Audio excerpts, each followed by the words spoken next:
Okay guys, now we're gonna start bleeding. So what I've done so far is topped up the fluid all the way in the reservoir here after I lost some changing the hoses. And for fluid, I'm using Pentossan .4. I think it's called .4 and 4.5 if I'm not wrong. I could be wrong, but this is the actual thing that I'm using. It's all the decent side of spectrum, not too expensive. And now we gotta start at the furthest point from the master cylinder, which is the rear passenger tire, and then we're gonna do the driver side rear tire, and then this will be the third one, and the last one is the driver side. So to start, what we're gonna do is put 8mm wrench on, clear tube, and just a tray to catch all the fluids. We're gonna put this, we're gonna have the clear tube going straight into the container, and then you can dispose it off safely. And before we do that, just crack this open to make sure that this actually opens and it can bleed. And then Rob's gonna give me a hand. He's gonna actually start pumping the brake pedal 5 times and hold it there, and then I'll crack this open and the fluid will start to come out. Okay guys, so now just give it a pump, bro. Yeah. 5 pumps, and you can feel it slowly, the pedal starting to get harder. Okay, now he's holding it there, and I gotta go back here. Alright, so now that Rob's holding the pedal after 5 pumps, I'm just gonna crack the bleeder valve open, let the fluid out, and keep repeating the cycle till the fluid starts to get clear. So do 5 pumps and crack open the bleeder valve, release the fluid, and go back 5 pumps again, hold, bleeder valve, keep rotating this and keep going through the cycle until your fluid starts to come clear and you're getting rid of all the gunky moisture absorbed fluid. It takes a long time. It's a job of patience, this line being the longest line, so keep continuing till your fluid starts to get better. Okay guys, so we've literally stopped till the fluid was super light golden. I don't have 4 liters on hand to finish the whole entire line today, so I'm gonna have to continue it some other day. But all this filthy fluid is out. This is not how your fluid's supposed to look. If you look at the bottom, you can just see there, it's just so much gunk out there. It's crazy. It's like borderline dark brown instead of golden or clear. Right, there we go. So now we're gonna start on the other wheel, driver side rear wheel, and go from there. Okay guys, now we're on the driver side rear wheel, the second furthest, and we're gonna start doing the same thing, pump it 5 times and drain it. And let's see how dirty the fluid starts here. I mean, all right, after 5 pumps, let's see what comes out of this. Oh yeah, it's dirty.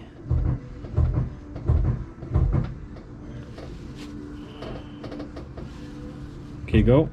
I can see air coming out. There must have been air on the lines. Again. Yeah, go. That's good. We're bleeding air. The brakes didn't feel right before either. Yeah, more air came out. Wow. That's good. It needs to keep coming. Alright guys, we're gonna keep going until we get the clear again. Alright guys, this one wasn't too bad. This side had still filthy fluid in it, but I just stopped bleeding because the fluid that was starting to come out now was very like light hint of gold, but it was all clear. So for now, I'm just gonna switch it to the third wheel, which is the passenger at the front, and go from there. I'll still have to get maybe another couple more liters of fluid in the future and do this again to be on the safe side, but this was just like a trial, and wanted to see if there's, you know, like any improvement with the fluids being changed. But the pedal already feels firmer, and there was a lot of air trapped in it that I had suspicions that there's air, and then the pedal was too spongy. So now we're gonna wrap this wheel up, put it back on, and then go to the next one. Now onto the front passenger caliper. We tried to undo the bleeder screw and it didn't go well. I had it sprayed with penetrating oil. It wasn't enough and this thing just sheared off. It was actually the driver's side, the same thing too. So we had to replace both the calipers in the front. Alright guys, the passenger side front calipers new. All the new stuff, new slider pins, fittings, hose, new brake pads. Caliper, sorry, not caliper, the caliper and the rotor. So now we're gonna start where things went bad for us the last time, which is bleeding this side. There's a lot of air in it. It's not even bleeding right now, it's just completely airlocked, so that's gonna be a fun job. But let's see how bad the brake fluid is at the front. The back was absolutely nasty. That's why braking was horrendous. Okay, Rob's done the 5 pumps already, so we're gonna start trying to bleed this sucker, see what comes out. Air, you can hear the hissing sound. Yeah, you go. There's gonna be a lot of air in the system on this one.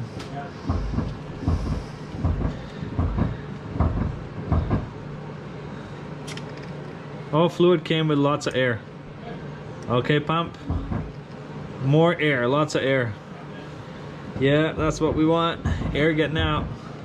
And dirty fluid getting out. Yeah. It's going well.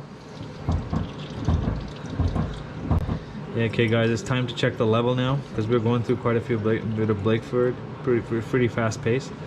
The pressure for the brake is really good, which is a great sign. So we're gonna go here. Check the level. Level's dropping down to minimum, so we're just gonna top it up now, guys. Okay, so we topped it up with pentosine. That's what I'm using, Super 4, which is more than 4. That's what they recommend, I think. 4 plus, .4 plus fluid. So now we go back at it. All right, now crack it open. Yeah, air coming out and dirty fluid. Getting a little bit more clearer though. The back was just filthy. Okay guys, so change of plans. We're gonna switch to the driver's side now. Get some air out of there. With changing the hoses and calipers, there's a lot of air stuck in the system, so we'll somewhat balance the system first, get the air out of from that side, and then start doing all 4 sides again, right from the back. The rear passenger side first, and then the driver's side passenger rear, and then the front passenger, and then the driver, just bleeding that sequence. So we'll let you know after we finish the job, but we've showed you the procedure so far, how it is, and we'll get on it because it's already taken 2 days to do this job so far. All right guys, so all the work is done now. New rotor's in, brakes bled, lines changed. I'll just show you quickly the glimpse of what actually came out of it. This was the fluid that was in the brakes. Instead of clear, it's dark brown. So now we're gonna take it for a quick spin, and then we'll see how the brakes are actually holding.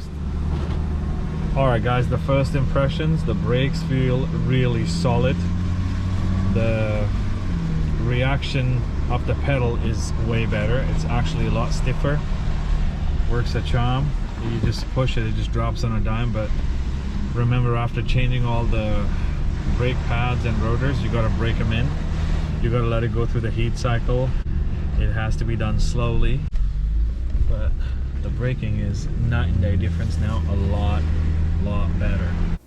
Okay guys, so the 2 days of working on the ML actually paid off. The brakes are really good. It was all worth the effort and money in the end. If you liked the video, please like and subscribe guys, I'll appreciate it. And if anyone wants to see how the caliper was replaced, I'll post a quick video of that one in the next few days as well. Have a great day. Bye now.